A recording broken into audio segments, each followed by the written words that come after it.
All right, so today we're taking a deep dive into something pretty interesting. It's called creative studies. Yeah, and it's basically this online store, but it's not just any online store. You've got your typical streetwear, but then there's all this thought provoking sticker art, like Say the Robots and Feeler is Supreme. But it gets even wilder. They've got these designs that actually reference They Live, that classic, the one about consumerism and hidden messages. So we're going to try to unpack all of this and see if they're really disrupting marketing or just, we're really good at playing the game. Yeah, what really jumps out at me right away is this mix of street art and like social commentary. They call themselves masters of fine arts, which already feels kind of tongue in cheek. But then you see their style, it's straight out of the underground scene. Yeah, for sure. And that'll join us thing on the website. It's almost like you're trying to start a movement, not just, sell clothes. Do you think that kind of exclusivity thing actually works? I mean, could it backfire and push some people away? That's a good point. I mean, it's definitely a risk. Trying to be everything to everyone usually ends up being nothing to anyone, right? This approach could be really smart or a total disaster. It all depends on how well they understand their audience. What I find fascinating is this tension they've got going on between rebellion and belonging, They're saying be different, be supreme, but also join us. It's like a paradox, isn't it? Totally. It's like they're saying you can be an individual, Yeah. but still be part of a group of people who get it. Yeah. But let's get back to this whole disruption thing. Everyone says they're disrupting something these days. But what makes creative studies different? Or is it all just hype?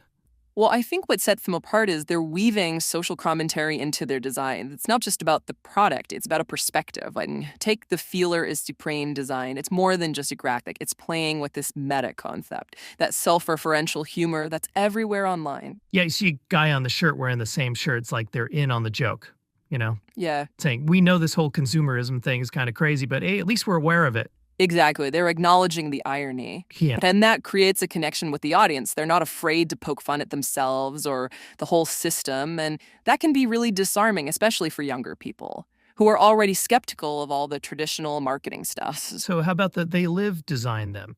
They're referencing a movie that's all about subliminal messaging and consumerism. And then they slap on a slogan that says, be a king queen by the tea.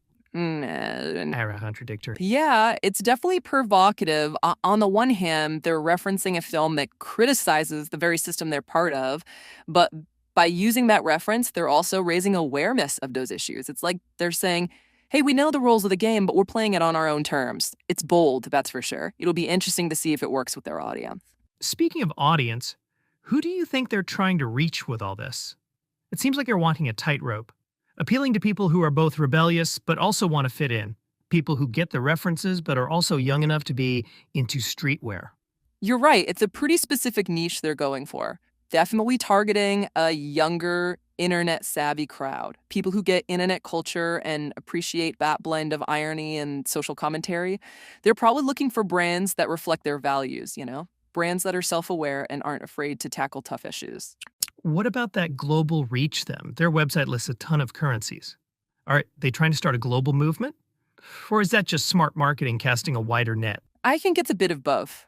The internet has made the world a much smaller place for businesses, and any brand that wants to succeed needs to think globally. But creative studies isn't just going global, they're tapping into a global mindset, a shared understanding of the issues they're talking about, whether it's consumerism or technology, or just the search for real self-expression. So, are they the real deal? Or just another brand trying to cash in on these trends? Got a lot more to uncover. So stick around as we dive deeper into creative studies in the next part of our deep dive. All right, welcome back. We're digging even deeper into creative studies. Last time we talked about that mix of street art and social commentary and that whole disruption thing, plus that interesting global reach they've got going on. But what about you? What are you seeing as you explore their website? What stands out to you about their designs? What's the overall vibe you're getting? One thing that really strikes me is how they use these familiar images, but in these unexpected ways. Like kick to favor the robot's design, for instance. You see this robot almost like it's begging for its life. And it immediately makes you think about all those anxieties we have, the technology taking over and stuff. But then they hit you with that slogan, don't be a robot, save one. It kind of flips the script, doesn't it? Yeah, totally. Makes you think about what it means to be human in a world that's getting more and more automated, right? Like, are we becoming robots ourselves, just mindlessly consuming, following trends? losing our individuality? It definitely brings up those questions, and that's what I find so interesting about their approach, you know? It'll give you easy answers. They make you think critically about your own relationship with technology. In consumerism, it's almost like you're holding up a mirror to society. Like, hey, take a good look at yourselves. Are you happy with what you see? Okay, so they're using Save the Robots to talk about technology. But what about that Feelers Supreme shirt? We talked about the meta thing before, but I'm so not sure I get it. What are they trying to say with that design? Well, think about the word supreme for a second. It's a pretty loaded term, way. It implies superiority, exclusivity, being at the top. And then they put this image of someone wearing the same shirt, creating this endless loop, this self-reference.